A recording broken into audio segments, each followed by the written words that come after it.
So I am settling in to this forest monastery. That is not my kuti, but I have one very similar, a kind of wooden hut with a roof and a veranda and an outside washroom. You see, it's right in the forest. This is a typical example of a Thai Forest Monastery, with the exception of, as we go down these steps, and this is quite a unique thing I've never come across before. As you will see, if you remember the steps where we were before, where I was staying in the forest in India, it was a little different. These have been made, these steps, but going down you may hear the sea. This forest monastery is right on the beach. Well, you can sit, meditate, practice walking meditation, Jongrom, and I hope I'm not wobbling you around too much. I'm trying to see where I'm walking. Wow. Now, I don't normally make videos of touristy things, but this is not a touristy thing. No one can come here. This is monks only. I'm sorry, you'll have to ordain. This is a private beach that belongs, or is part of the monastery, and if you see how beautiful that is in Thailand, it's evening, a little cloudy, so no sunset. I'm not showing you around inside the monastery yet until I have permission, and this is quite anonymous, I think. So this island in there, one of the less populated islands, I don't know which one that is. I don't think it's Koh Samed. That's to the left of this picture, which you access from Bampe, and the little town is where I was staying is 4 kilometers away. So I'm not making a long video tonight. I just wanted to show you this unbelievably beautiful and amazing place for monks to live.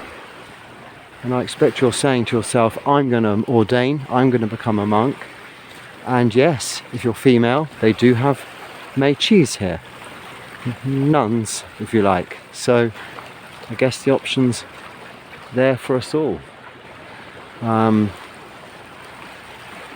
hope that's given you a little bit of insight as to where I have now ended up and where I think I might stay. I'm being well looked after. Nobody really speaks any English. In fact, I can definitely say nobody speaks any English. There doesn't need to be any doubt in my voice. So it's a little confusing, although the routine is pretty much the same in all Thai forest monasteries. The chanting's different, the routine's different to that we have in India. So anicca, a little bit of dukkha coming in. I don't know what it is. There's a smell. It's a very nice smell in a forest monastery around your kuti. Sort of more pronounced in the evenings and the early mornings, dusk and dawn.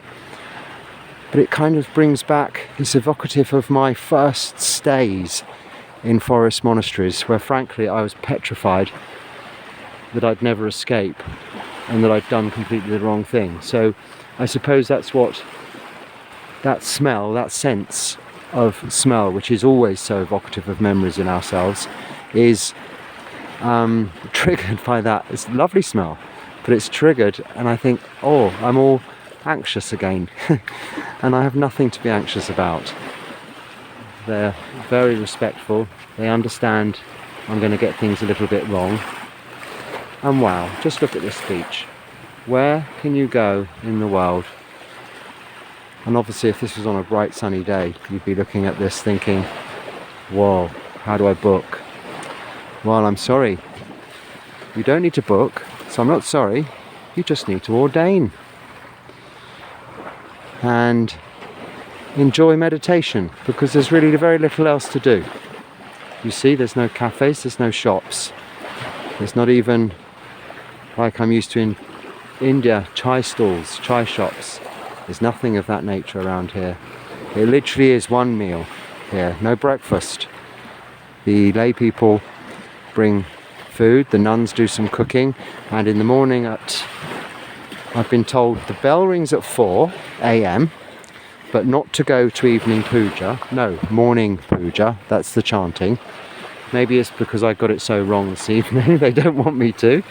But they said, you stay in your kuti and meditate from 4, but come down to where I met them the first time yesterday and this morning, which is down at the Sala. They said, come down to there, because then we go on Bindapat. This is alms round. And I guess we go to the neighbouring, well, there's a village on the way to Bampe, and there's some houses in between. So I'm looking forward to that. We won't be going that early because that's before dawn. There'll be some preparation, cleaning our bowls and such like.